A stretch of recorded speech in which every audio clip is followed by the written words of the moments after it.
Oke, baik. Kembali ke channel Ayo Kita Belajar. Kita bahas soal nomor 27. Perhatikan beberapa metodologi bioteknologi berikut. Pertama, ada hibridoma, radiasi isotop, teknologi plasmid, dan kultur sel puncak. Manakah yang dapat diaplikasikan dalam pengobatan COVID-19? Ya, jawabannya adalah hibridoma, teknologi plasmid, dan kultur sel puncak. Baik, kita bahas ya. Apa itu hibridoma?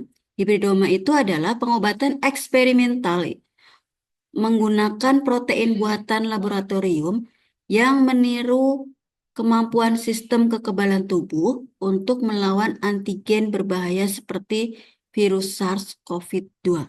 Ini sangat berguna untuk orang dengan sistem kekebalan yang lemah, yang mungkin tidak menghasilkan respon yang kuat terhadap vaksin COVID-19, dan untuk orang lain yang berisiko tinggi terkena penyakit yang lebih parah. Nah, kemudian apa itu teknologi plasmid? Nah, di sini teknologi plasmid di sini itu ada kaitannya dengan vaksin DNA. Vaksin DNA pada dasarnya menggunakan plasmid ya.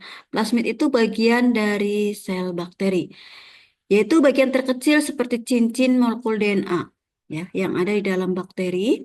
Biasanya untuk pembuatan vaksin ini memakai vaksin E. coli ya, untuk mengirimkan informasi kunci ke sistem kekebalan tubuh dan informasi yang akan melatih tubuh untuk melawan infeksi.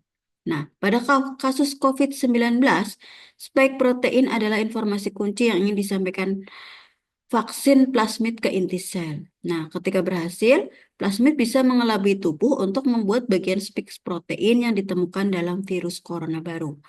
Kemudian memicu sistem kekebalan tubuh untuk menghasilkan antibodi ya. Jadi teknologi plasmid itu bisa dimanfaatkan untuk pengobatan COVID.